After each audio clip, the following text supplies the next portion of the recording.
What is going on today, everybody? It is Jinx coming at you with another video. Today we're going to be getting into Book of Boba Fett episode 4, and this will be the last one playing catch up until episode 5's released this week on Wednesday. So I look forward to being caught up and covering the rest of the series as we progress. It's going to be a lot of fun to get a little bit more juicy with the next 3 episodes that need to be released. But anyway, I'm getting ahead of myself. Let's get into episode 4. So we start the episode with yet another flashback scene, and this one was pretty awesome. We get a flashback to after the Tuskens being brutally murdered by the Nikto speeders. We see that Boba, what it looks like is he's pretty much not giving up on starting a new life, but he's definitely gone back to he goes to Jabba's palace, man. He's going to Jabba's palace. He's trying to get his armor. He wants his ship. He's going to Jabba's palace to get Slave 1. And yes, it's Slave 1. We see him doing a little scout mission. He has his sniper and he's kind of looking to see how well the palace is being guarded. Decides to not do it right then and there because there's a lot of guards and it is just Boba without his armor, so he probably wouldn't have stand that much of a chance. But then we see after that he comes across Fennec Shand from Mando season 1 when she got that nasty little gut shot, and and this scene was actually kind of dope, to be honest with you. I actually as a whole, I kind of like this episode. This scene in particular where Boba brings Shan to the mods and they tweak her out with droid parts, where we see, obviously now we know why she has the her abdomen's all teched out. I thought that was pretty sick. The music was off. The music was weird, man. The music was not Star Warsy. It wasn't even no hint of Star Warsy. It was weird, but it was a good scene though. It was pretty cool to see dude getting to work and reviving and saving Fennec. And then that also shows why we see Boba was probably so lenient with the gang in the previous episode, or in episode 2, because they saved Fennec. Without them, Fennec wouldn't be here. Boba wouldn't have his muscle and his partner. So he probably already had an idea that they weren't as bad as Lortha was making them out to be. The first little fire conversation that him and Fennec have when she wakes up, I thought was pretty cool. We see a lot of growth in Boba. We see kind of where he wanted to go, right? Where he's kind of tired of doing the same thing, being a hunter and almost getting killed, working for people who aren't really, doesn't have his best interest in mind. Sounds very much so like a fed up employee. So I found that pretty relatable, wanting to work for yourself and wanting to do it better because you feel that you can. But it was cool. Boba asking Fennec, to help him, get his ship. Her initially wanting to leave, as far as when she says, after we get this, then my debt is paid. Because we know, Fennec likes to be on her own, her being a hunter herself. What I love? Not so much love, I can't figure out. Boba is not at all worried about money at this point when he meets Fennec. I kind of understand why he doesn't by the time he has the palace, but for a brief moment, I'm like, what you mean you don't want the money, bro? Like, you've been in the Sarlacc, you've been with the Tuskens for a minute, like, you broke. But he might have had, I don't know how bank accounts work in Star Wars, but maybe he had some stashed away. I love Boba. He's really, in this scene, he's really talking about giving up the hunting life, that he was part of the Tusken tribe, that they embraced him, brought him in, they took him in, he became part of them, and when they got killed, man, it was just, that was the switch that got flipped. One thing I will say about this episode, and I've said the name in the last 2 videos, I believe, but this whole issue with with Slave One, man. I really wish that they would just call it Slave One. It's been Slave One my whole life and longer. I understand the controversy around it. It hurts my heart a little bit that they are not acknowledging it. But Fire Spray, I can't lie. Fire Spray is cool, and because it is actually the model of the ship, it makes it okay with me.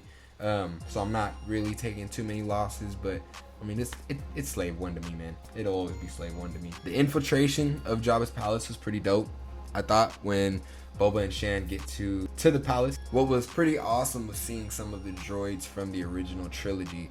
And I don't know their names. I don't remember their names, but the one that was talking to R2 in the original trilogy when Jabba first got C-3PO and R2, and he's kind of telling them where to go or whatever, what to do. I thought that was pretty cool. I like those little Easter eggs like that, man. It makes me feel like they're really paying attention and caring about what we want or what we see, you know. It's the little details, man. It's the little details that make a big difference, I'm telling you. And then the scene trying to catch the rat catcher, that was cool. A little comedic relief, you know. I still don't know why Boba felt the need to tell him who he was, but hey, you know, you feeling yourself like that, then go ahead, my guy. And they end up being successful, right? So they go in, they get the ship, they take off. You know, it's a little bit of a messy job, but it works. You see Boba's excited. We're just probably excited too, because it's one of, you know, first time that we've been in Slave One really since Attack of the Clones, you know. I don't believe that there was really an inside shot. Oh no, we did see Boba in the original trilogy piloting, but that was pretty much it, you know. It was nice to see. It was pretty cool to see. And then when he tells Fennec that he has some scores to settle, man, he got some unfinished business.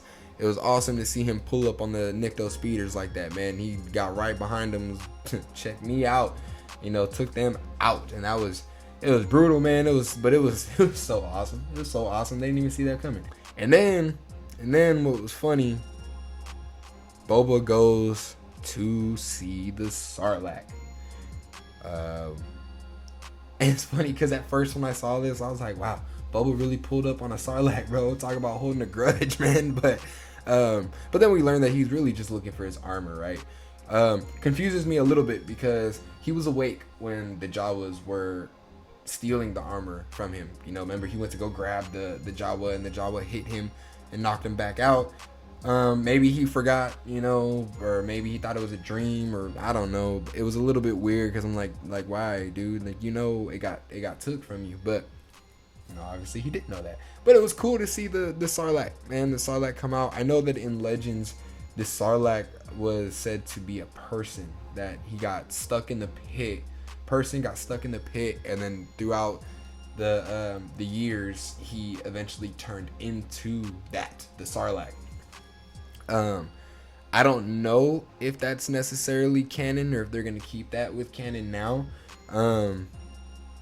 But it's just a nice little fun fact, I guess. I always thought, every time I think of the Sarlacc now, I think of that. Like, man, he was actually a person. I wonder what it looked like before, you know. So, but it was a cool scene, man. Boba pulls up right into the mouth of the fool, man, and just decides to, you know, he's looking for his armor. And then the Sarlacc comes out and tries to take him back. Like, man, you got out once, you ain't leaving again, man. But you know, we seen that Shan was able to get the bomb out and into the Sarlacc, which some people are having issues, man, saying that, you know, it should have been Boba to kill the Sarlacc. Me personally, I thought it was cool. You know, it doesn't bother me too much. It makes sense in the context. Boba's piloting, you know, so, and you know, something like that happens, he couldn't get to the control, man. You know, that is the job of the co-pilot. I mean, you got to help out the driver, your pilot, you know. So didn't bother me, didn't take away anything from me. And it was kind of cool to see the Sarlacc come out like that, because you know that in the original trilogy and the original releases of the trilogy, that the Sarlacc pit was just a pit. It was, you know, there was no creature, nothing like that. That the Sarlacc itself got added later on into the releases, and it was kind of cool in this episode at first to see the pit, right? So we pull up and it's just the pit, and it looks very, very much so like the original trilogy. And it's kind of cool to see that the Sarlacc could come out of the pit, and you know, and it blended it to me nicely, and I enjoyed it. I thought it was cool. Nice little touches, man. It's a little thing. I'm telling you, that acid that Sarlacc has, man, is crazy, right? Like, it was weird, almost going. I'm not saying it actually did that damage, but it was weird to see, like, Boba has been in the back of this all this time. He's fairly healed at this point, and the minute he went back into the Sarlacc, it almost looked like he went right back to looking the way that he was before. 12-hour shifts, man. Gotta love them. And that acid had got to be really, really, really crazy, huh? But yeah, Boba ends up finding out that his armor is not there. So, you know, what's he gonna do next? I don't know. Does Cobb Vanth have the armor at this point? We don't know. So it'll be kind of interesting to see his next move in this journey, looking for his armor and kind of, you know, what he's gonna do. We know that he's gonna come across seeing Mando with the Krayt Dragon soon. We know that's coming around the corner. The next little fire pit scene that they have, man, I thought this was a good one too.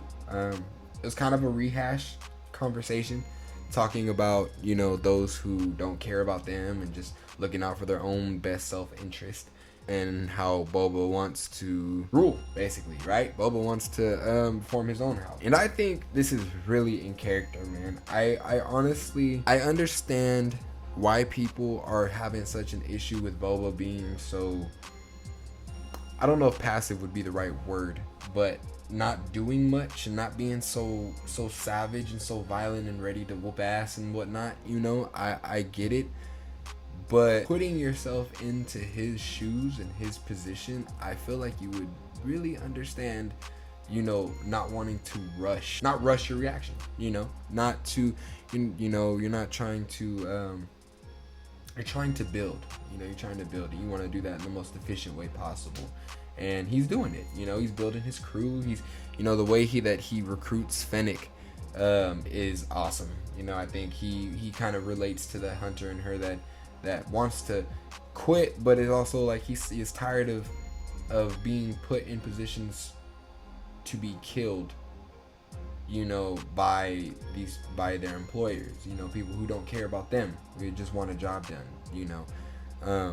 And I think he makes a great deal, telling her, you know, they basically at that moment become partners, you know. You know, so that was pretty awesome to me. I loved that Fennec said, though, that living with the Tuskens had made him soft. I feel like that was a little bit for the fans, you know, or not even so much for the fans, but I feel like it's John and Dave are letting you know, like, it's part of the plan. You know, this is because I honestly think that Boba after this episode is gonna go full savage. I think he's gonna realize that you can't always be passive in every situation, and sometimes you gotta show a little force, you know. And I think he knows that, but I think he's trying to avoid that because that was the path and that was the reaction every other time, you know. And I feel like he's trying to do something new. He's trying to do better, you know, than not only what he did in the past, but what previous daimyos, Jabba, did in the past too. But yeah, so we go back to the sanctuary, the little cantina, right? And we pick back up on BK, on Black Krrsantan, and we see him. He must have some kind of, you know, he's doing some heavy thinking. He's looking over at these Trandoshans. We know that there's a heavy rivalry between the two species.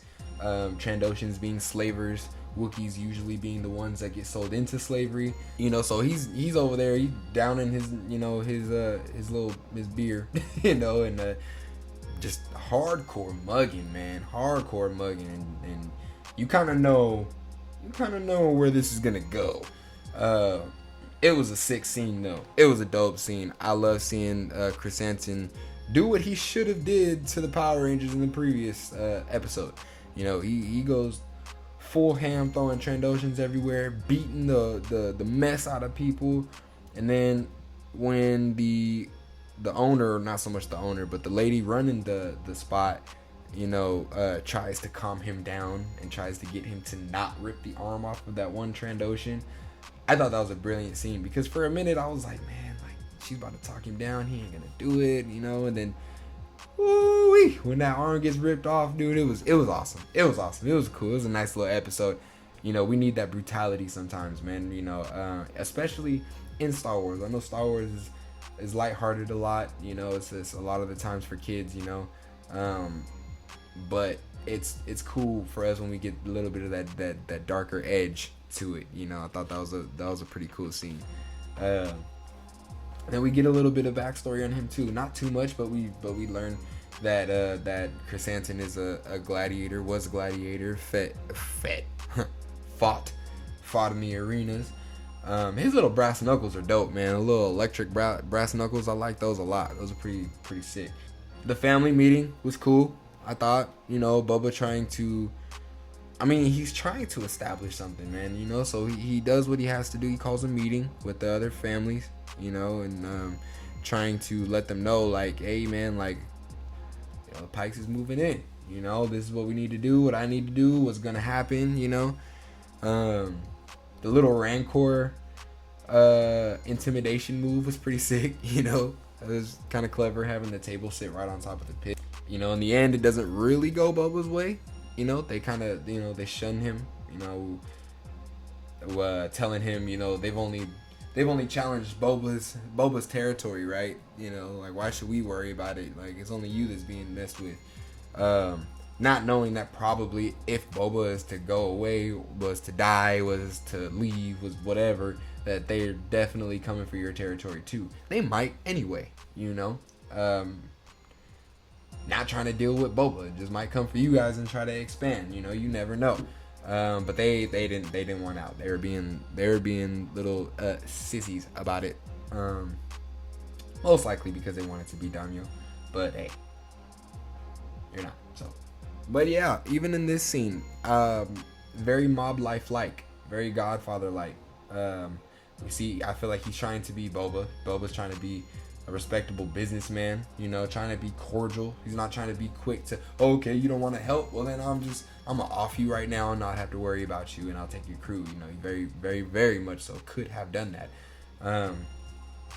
But he's been through a lot. Boba's seen a lot. He's taken different methods, trying new and different things, and trying to be smart about things. Like I said, I feel like Boba is gonna get more brutal as the series continues. We have 3 more episodes that need to be released, and I feel like he's really going to. I feel like Boba's really gonna realize, like, hey man, this ain't working. I gotta be a little bit ruthless in some kind of areas. And I think he's really gonna take that gaffy stick and shove it up your. And it was cool too at the end when Fennec's talking about, if you got money, you know where to look. For trying to build a crew, trying to recruit people. Gotta know where to look. And the minute that she does say that, we hear Mando's music pop off, man. So it's gonna be interesting. Maybe we get a little bit of Din Djarin Mando in the next episode. I've heard some speculations that maybe they go to Mandalore. I don't really think that they're gonna go to Mandalore, just because I feel like that'd be a big, I don't know, man. I just feel like that'd be really, really crazy to do right now. I don't know how. Well, I was going to say I don't know how it would service Book of Boba, but I guess it doesn't need to if you're going to just recruit Din, and maybe that scene or whatever they do in Mandalore, yeah, in Mandalore, leads into maybe season 3 of Mando. So we never know. It'd be really, really, really interesting though. I would love to see live action Mandalore. I'd love to see a lot of the Mandalorians. There's a lot of ideas of who they could be recruiting. We got Boba, Fennec, and the Vespa crew so far, and then you could. It could be, we can get Bo-Katan, we can get Din Djarin, we can get all of the Mandalorians from Mando. I forget, what was that, the beginning of season 2 or end of season 1? All of the Mandalorians that were flying everywhere. I forget, but you know, we can get them. You know, we really don't know who he's gonna recruit. I think Bosk and Cad Bane and, you know, Dengar could be possible picks for him. You know, maybe not so much Cad Bane. I actually did hear one person talk about them thinking that Cad Bane would be a part of the Pikes. That Cad Bane is working for the Pikes, and that one I could lean on that one a little bit. I feel like, if, you know, that especially if they see that Boba Fett is doing all this and going crazy, you know, taking over stuff, and they might be under a little bit of panic, you know, and I think Cad Bane is a worthy opponent, you know, and these two have history, so that'd be really, really cool to see. But yeah, man, I thought this was a solid episode as well. 8 out of 10 for me. I'm interested to see on where this goes. There's a lot of cameo rumors. Talks about Luke, about Han, about Grogu, Kira, even Ahsoka has been talked about. Ahsoka is probably unlikely, but it has been mentioned. So there's a lot of potential that could happen in these next 3 episodes, and I think they're gonna be a whole lot of fun. I really, really do. I don't see, as a fan myself, I hope that they can't be bad episodes, man. They really can't.